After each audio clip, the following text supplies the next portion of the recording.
Hi everyone. Today I'm doing some potting on and sowing seeds on the allotment. So I know I've been promising a video for ages and I've been useless. So while I was doing this today, I thought I might as well do a quick video just to help people with this if they're sowing seeds for the first time. There's lots of other brilliant videos out there. Mine is probably not going to be the best. If you just have a search on YouTube, there's all sorts of videos on how to sow different size seed, prick seedlings out, put them on, brilliant ones, especially locally to Salford. Some of you might know Incredible Education. Ian from there has done some great videos on their Facebook page, so have a look at that. So I will start off with some seed sowing and then I'll do a bit of the potting on that I've been doing, just because it makes sense, because it gives you an idea of once you've sown the seeds, they've come up, they've grown on a little bit, it sort of shows what the next stage would be after that. Unless of course you're sowing seeds direct outdoors, which for a lot of your veg, that's what you'll probably do now, especially things like carrots and parsnips that don't like being moved. Sow them straight into the ground where they're going to grow until you're ready to harvest them. But for other stuff that you need to sow in trays first and pot on and then plant out, this is sort of the general process. So I've got some small half seed trays. Sort of, if you imagine the seed tray is double this size, that's your standard seed tray. These are half seed trays, but actually I find these a lot better, because unless you're doing huge amounts of seed, these are quite a nice comfortable size, and if you've not got a lot of space, it saves on space as well. So what I'll do is take this seed tray, I've got my compost here. I would always say get peat free, because we need to do that now, all of us. And I'm going to be a slight hypocrite, because during the lockdown we couldn't get hold of the compost we would normally get, so I have got compost here that has got peat in it. It's a peat based one, but now that B&Q is open, etc., we will be getting peat free again, so we're just using up the last of this now. In the past, peat free composts haven't been brilliant. There's been a long process of getting to a stage where peat-free composts are anywhere near as good for what we need as growers as peat-based compost is. However, there's some really good ones out there now. We're getting there. There's a brilliant one that's peat-free compost mixed with loam that a company called Melcourt produce. Though I'm not too sure on how many suppliers very locally to here there is. I know B&Q don't stock it, but B&Q do an okay peat-free compost themselves. So, compost, seed tray. I'm going to just grab some of the compost, start filling the tray, fill it right to the top, and if you want to be really precise, you can use a ruler just to strike it off and be really precise. I just use my hand. So basically, flat hand, I'm just carefully trying to just get the excess off the top, but keep the tray full. Okay? So what we want to do then is just gently press that down a little bit so there's a nice flat surface just to sow the seed straight onto. So big nurseries, people sowing lots of stuff there, if they're doing seeding trays by hand like this, they'll have wooden blocks cut just to the exact size of inside the seed tray, just to gently flatten that down. What I tend to do is, if I've got a few of the seed tray I'm using, just use those to then just squish that down, just like this. Apologies on the video, by the way, if we get any background noises and stuff. I need to still figure out how to do this properly with equipment and get rid of background noise, because I'm obviously out on the allotment.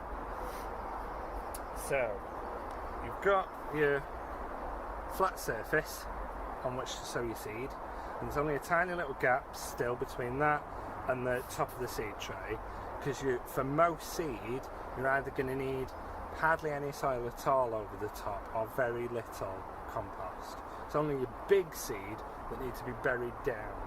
Things like your big, large bean seeds, anything related to beans or peas, just your much bigger seed really. Normally, most seed of what you'd grow in the garden and vegetable seed, they tend to be quite small. So I'm going to use this as an example. So it's called Cleome, which is also known as spider flower. It's one of those plants, and you'll find this a lot, like a lot of the plants that we use as summer bedding in the UK, where they would naturally have grown is a much warmer climate in another part of the world, and actually some of those things would produce quite large shrubs.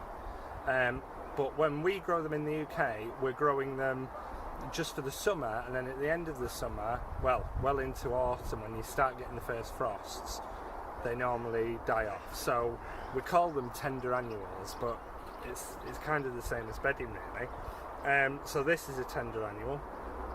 So that's why it seems like it's quite late to sow it now. You could sow it much earlier indoors, like in the polytunnel. We could have sown some quite a few weeks ago and already have small plants by now. But there's not a rush. There's still plenty of time. And like I said in the last video, it all depends what the summer does anyway. So as a gardener, a lot of the time you've got to do things with a plan ahead and then just cross your fingers. So we've got the flat surface of the seed tray, got my packet of seed, and I'm just going to try and gently sprinkle them on just to show you the general size. They're not huge. There's much smaller seed out there. There's some seed like foxglove seed, a small pinch of it like that, it's like ground pepper or really fine sand. So these aren't, I wouldn't have said these are very small, but they're not big. So they're one of those that we're going to just sprinkle over the surface and then have a very small amount of compost on top. So I can just, because once these have grown, we're going to carefully split them up and pot them on. So you want to try and sow them evenly over this, but it doesn't matter if it goes a bit haphazard and you get small groups of them together. It's not the end of the world. So I'm going to just do that. You can't probably really see on the video very well because the seed is the same sort of colour as the compost anyway, but they've landed quite sporadically. So I'll get the rest of the seed in the packet and I'm just sprinkling on. And that pretty much, that's enough space for a whole packet of these. You can probably see a bit better now. So if you imagine each of those is going to make a small individual seedling when it starts growing, there's enough room to just carefully pull them apart then when they're a bit bigger. So last step is just your sprinkling on some compost, only a thin layer.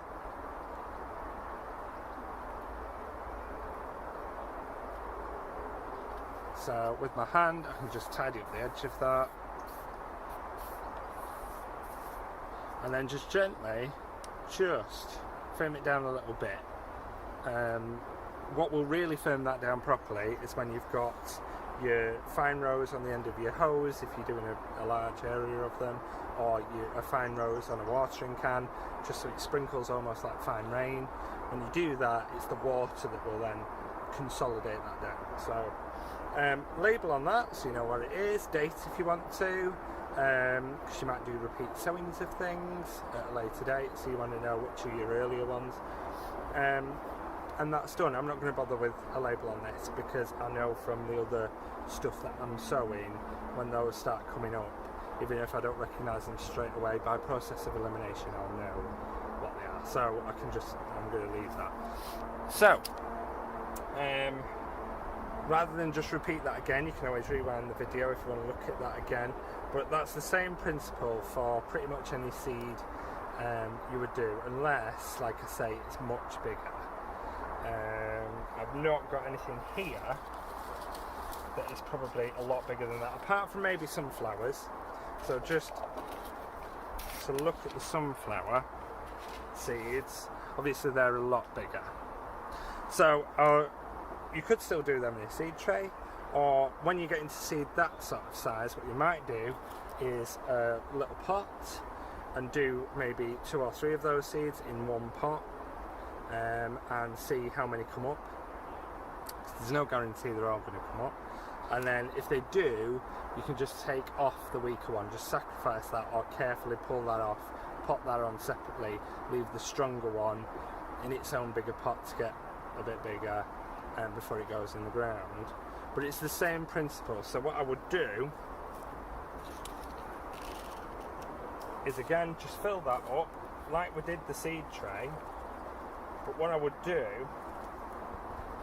is, again, gently press that down, this a little bit more because it's a pot, not a seed tray, but you're not really squishing the compost down. You want to keep some of the air in there, otherwise what will happen is the water won't run through it properly, and you could end up with pots holding on too much water, and then you might get seeds rotting off, or just the seed roots, depending on how delicate they are, might then struggle to get established. So I'm just going to gently press that down. So again, you've got a flat surface, but you've got a much bigger gap between that and the top of the pot.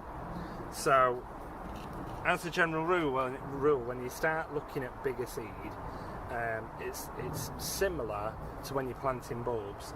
So you go off the side of the bulb or the seed, and you plant double that deep. So that sunflower seed can go that deep. And it's not exact, again, it doesn't matter if it goes slightly deeper than that, or it's nearer the surface, it will still germinate, it will still come up. The only way it could go wrong is if you say did a seed that big, that deep, then it might struggle to get all the way up to the top before it just runs out of energy. Because essentially that seed is almost like, in some ways, a little battery that will power that little seedling up to the top. Then it can start making its own food when it's got its own set of leaves, and then it's running on its own steam. So I won't do a demo of them because, as usual, I'm probably rambling on anyway. So what we've got are some little celeriac seedlings, because I thought I'd do some ones that are a bit more fragile and then do ones that are a bit more robust. So I've got these celeriac, and you can see they've got their own true leaves. So those leaves are smaller versions of what the adult celeriac leaves would look like. What you will find on seedlings is, again, you've got your true leaves there, but if you look down next to it, there's a little, what we call a baby leaf, and they're the first leaves that come out when the seed germinates, and they normally are very simple looking, and the adult leaves will be different from them. So we've got the celeriac. I'm going to carefully just pull out some. So easiest way, we've got a nice big gap of soil there in the seed tray, so I'm going to use that just to get in, pull some of this out, and then what I can do, you can always do this more carefully with some little tools. You could even use a little fork out the kitchen. I'm just going to use my fingers and try and get my fingers underneath that seedling. So just to pull that out, and actually we've got 3 there, but what I'm probably going to do is separate off that one and leave those 2 as they are in a new pot, and see which of those grows bigger. And like I say, where you've got a situation where you've got 2, one will normally take over the other, grow a lot quicker. That weaker one, just sacrifice it. There's enough celeriac there. If we were really low on plants and we're desperate to get as many out as we could, then you might carefully tease that off. But with a very small seedling like this, you can see you've got very small, delicate roots, so you could end up doing more damage and it wouldn't survive anyway. So I'm going to carefully, the troubles of filming, I'm going to carefully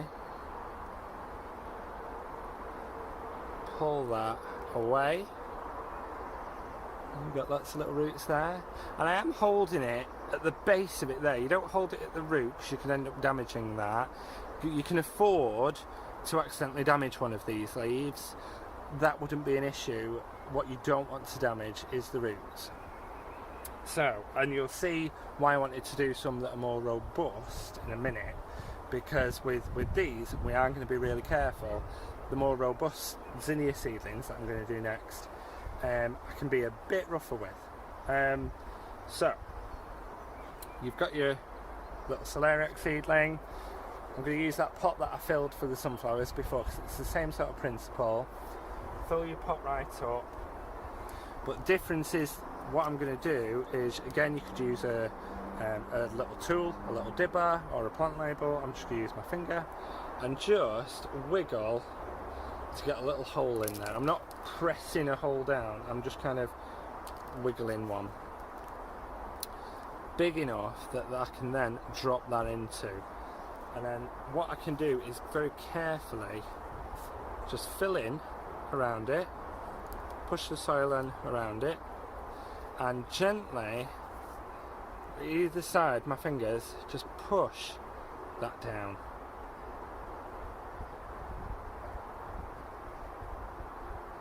And then give that a tap, get the soil to level out, and you can see that's in. You've got the base of the plant just above the soil. You can see where the base is because you've got a new leaf just coming through there. And that is ready to be put with the others that you do, because I'd do this whole tray.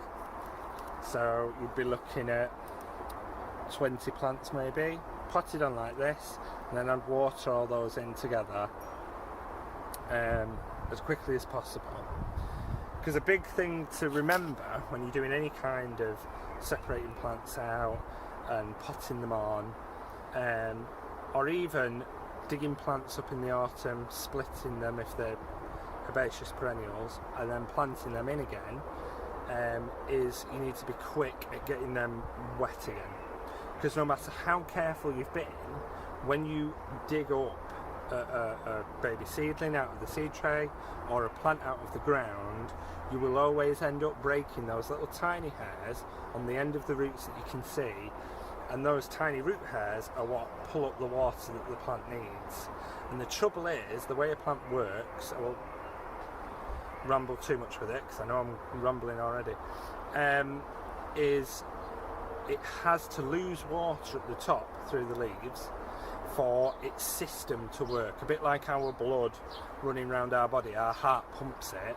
Plant doesn't have that, so for it to move the water it needs around its body, it has to lose water at the top through its leaves, and it can only replace that by sucking that out of the ground with those root hairs. So when you've damaged them, and like I say, it doesn't matter how careful you are, just transplanting a plant will always cause some of that damage. It's going to take time till the plant can settle in its new pot or in the ground and regrow some of those hairs before it can start taking water back up again.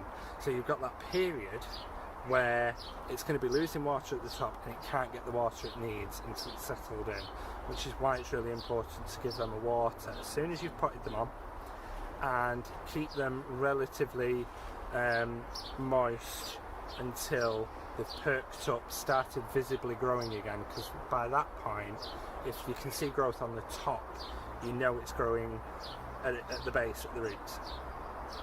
So, next bit, zinnias. So, I'm going to grab the zinnias.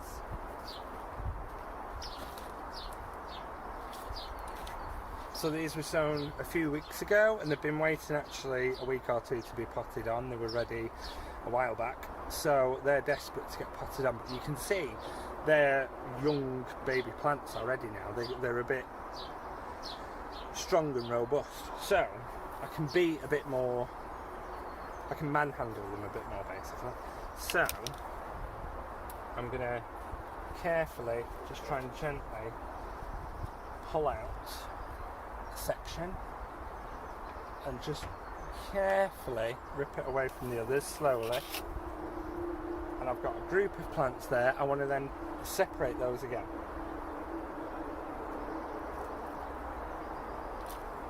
go. So you could individually pot on each individual like that. Because these are a bit bigger, a bit more robust, and we don't need all of them as individual plants, there would be too many.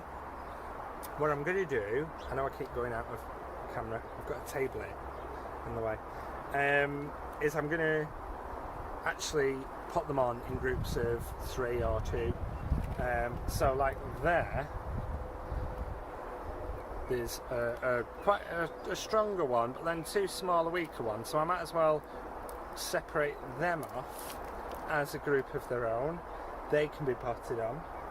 So I'm going to get a pot, say that size. You could go a bit bigger. You wouldn't go really big.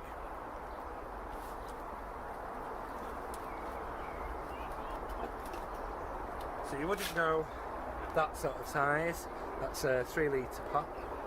We normally do pots in litres, so 3, 2, 1 litre pots, and then when you get smaller than that, you're working sometimes then off the, when you're buying them, you'll see that they're labelled by the size of it's diameter, isn't it? Diameter of the pot. So 30 centimetres, whatever. So yeah, I'm going to go with that size. So I've got my zinnias. I'm going to just put a bit of compost in the bottom, not a lot, so that will sit in its pot roughly where it was in the seed tray. Actually, that's a bit too high, so I'm going to take a little bit out. I might go slightly bigger, I think. It's a bit bigger. Yep, that's good. Because what you want is for where the soil was originally in the seed tray to be slightly lower, see how my finger disappears, than the top of the pot. So they've got new soil at the bottom, but then they've also got a little bit covering where they were in the seed tray. So I'm going to put some soil over there. I say soil, I mean compost, but interchangeable terms. So I've filled it up round them. Now I'm going to be a bit tougher than I was with the celeriac, because these aren't small and fragile. So I want to make sure that these are pressed down into the pot, and any large pockets of air are just gently pushed down. Give it a bit of a tap.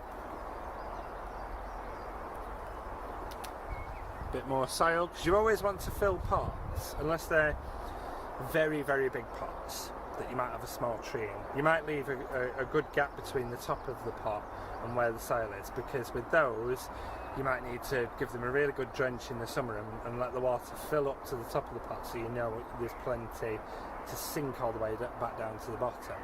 But anything like this, even pots that big, you always go to the top. There's no point wasting space in the pot. Go right to the top. So that is ready. So we could go with the potted on celeriac to wherever they're going to be grown on for a bit, water them straight away. Last, before you get to run away, I've got a baby delphinium. I've already potted on the rest of these, but I'll save this one as an example.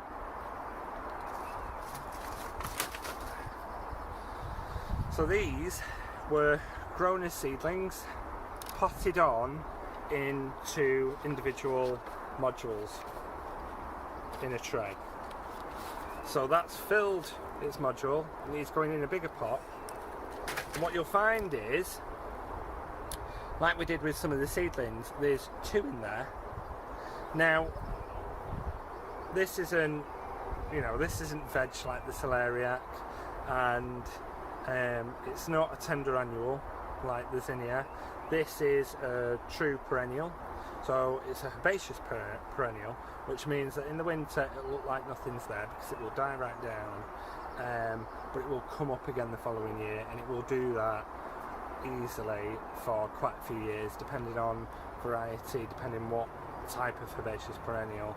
That could be decades, it could just be a few years. I think in general delphiniums are quite long-lived. You should have a healthy clump of delphinium, should keep coming up for a good decade or more. So there's 2 in here. I'm going to keep it as 2, and normally you wouldn't do that with a herbaceous perennial like this, because you just want one strong plant that's going to give you a strong clump of something once it's in the ground. But I'm going to leave this because it's what a lot of the nurseries actually do. When you go to shops and buy plants, and they look really healthy, they're on the stand there, say at B&Q, and they're relatively cheap, depending where you go, and you think, well, I've got a really nice bushy plant there for that much. What you'll find if you look really closely at the base is, even with stuff like herbaceous perennials, what they will do, they won't just have one plant in the pot. The nurseries that they're buying off will do very large numbers, plant lots of seeds, and have lots of seedlings, and they will purposefully put 2 or 3 seedlings in a pot like that, grow them on into a bigger pot, and in half the time it would take to properly just grow one plant on at a time, you end up with a big bushy plant ready to sell a lot quicker, and it looks healthier. So I'm going to do that, because actually once it's in the ground, eventually after it's grown into a bigger pot, because it's a clump forming perennial, it's not a problem, it's not an issue. Yes, so if it was a shrub, you wouldn't really do that, because a woody shrub, you have 2 very close to each other like that, they'll just compete, and not in a good way. So yes, I would with the others I have gone slightly smaller, but actually because this will be in this final pot for quite a long time, and we'll fill it to make a big plant before it goes out, I'm going to go for quite a big pot, so a 3 litre for this. So fill this again right to the top, and then like I did before, I'm going to just with my finger just try and make a hole, and you might actually have to just take some out again, pinch it out, a hole in the middle big enough for that to slot into. Yeah. So you can see that's at the right sort of height. So again, it's the same principle as what we've done with everything else, and I think this is one thing that I want to really stress to people. I don't take it in any patronising way, please, but for those new to gardening, I think they assume these different tasks have very different ways you have to do them. It's essentially the same process, whether it's a little seedling in a small pot or a plug plant like this kind of going into a much bigger pot, or even a plant going into the ground. If this was the ground itself, you would still follow the same principle of digging a hole just big enough for the size of the root ball that's come out of the pot to then go into with a bit of space to infill with some soil. Same thing. So what I want to do with some of these videos is, again, I hope no one sort of takes it the wrong way and call me out if I ever seem like I'm patronising people, but I want to really make it as simple as possible and kind of demystify it a bit, and pull me up if I use any sort of terminology, technical language from the industry, because I'll probably slip into that a bit. I'll also probably have lots of professionals in the industry, if they see this, telling me I'm slapdash and horrified at what I'm doing, but hopefully not. So I'm going to fill this in round, press that in again, and again, because this is even bigger, The bigger the plant, the firmer you're going to be, because you want to make sure that plants, when they're planted in, even just potted up in a pot, but especially when going in the ground, you should be able to tug them and them not move at the base, at the roots at all. Really important, especially if it's something quite big in the ground. Don't be afraid to be firm with it. So I'm going to push that in, pushing around to make sure there's no big air pockets. Give it a little shake, maybe a bit more compost in, and you're done. Right, and now I'm going to stop. So thank you very much. See you all soon.